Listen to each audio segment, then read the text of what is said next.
So, trains being added back into the competitive map pool for the 2025 circuit, so I thought we'd check out what the best player in the world, Donk, does on his CT side for a seemingly very T-sided map. So, most of his rounds are like this, where he pushes out of Z and tries to contest T-Con early. No one ends up coming out of T-Con at the beginning of this round, and he rotates back to B. That is because this map is very rush heavy, so he's just trying to play off that. The T's actually slow play this round and instead go out Pop Dog, and his teammate gets the info right there. So he's going to rotate back and try to prevent the T's from getting to bomb train. That's because it's just a harder fight to him to take if they get up that far. So you're going to see he takes the fight to the T's even though they have blocks. It eventually gets him killed, but that's just his thought process here. He's just trying to catch them off guard. So in this round, we're going to see Donk actually make a few mistakes. His first being that he's going to miss his utility for the rush, and then he decides to swing out T-Con and try to fight the players that are inside. That is because his teammates called that no one came out. He's just trying to make his way towards Olaf here, but he just gets caught out.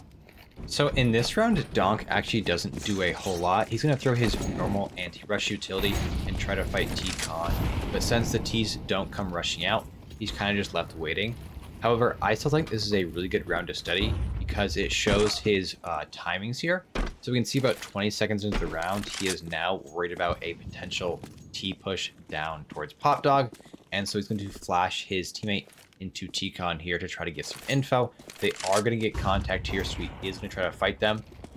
He is then going to be worried about a flank coming through Ivy here. We can just see he is constantly worried about these A splits since the T's didn't do that initial rush.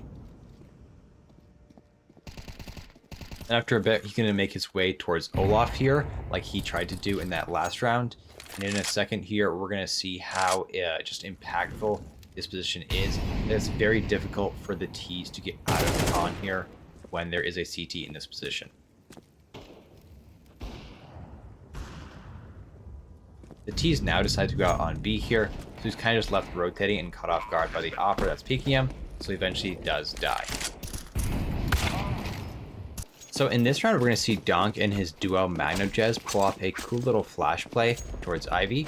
Magno is going to throw a molly to prevent the rush, while Donk is going to throw two flashes like this to set up Magno for an easy kill on the player. They are then going to rotate back off into sight and be worried about that Pop Dog lurk. Donk is going to try to do a cool little self boost here onto the box. However, he is going to miss his jump, so he's going to ask for boost and just be in this cheeky little off angle, which he eventually gets a pick on later in the round.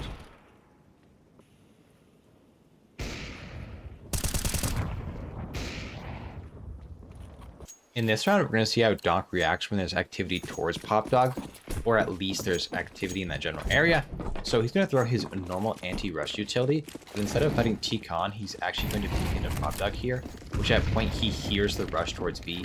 He's going to slowly try to lurk up and try to get the quick flank. However, he is caught off guard here by a lurk and killed by his own father.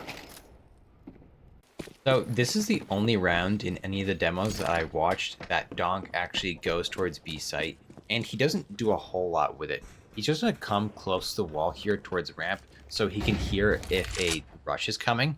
There isn't one, but he is going to stick around a little bit extra, and that is because his teammate up towards Heaven just spotted a T lurking out towards B halls here. So like I said, he's just going to hang out here for a bit and eventually rotate back towards Z. However, I do want to highlight this round because of one important fact, and that's what you're going to see here in a moment here. Every single time the T's go out on B site and throw a piece of util towards Z here, he's going to push through it and try to make a fight to the T's. Doesn't matter if it's a smoke, doesn't matter if it's a molly, he is always going to push out of Z and try to take the fight to the T's on site.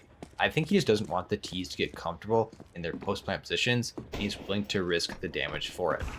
His team is on an eco here, so they eventually do lose the round. However, I think that one piece of information is just worth dedicating a whole round to.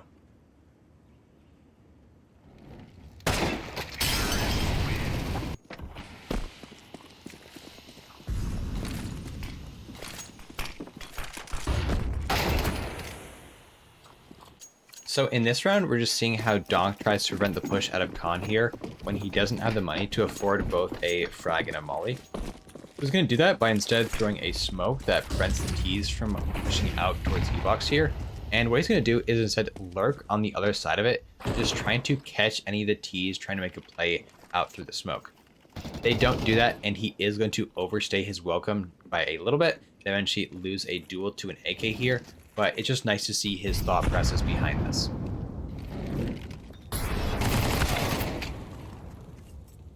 Back in CSGO, Train used to be an Opera's Paradise, and it still is to a smaller extent. However, I just want to highlight how aggressive Donk is with the op. Not only does he push through the smoke here, but he decides to push up and take the fight to the T's sitting towards T-main. He's then just going to hang around in these combat op angles, just trying to peek out and catch as many fights as possible. His teammates stop the push elsewhere, so he can just kind of afford to hold out on the middle of A site here. And he is eventually just going to get the cleanup kill and win the round for his team.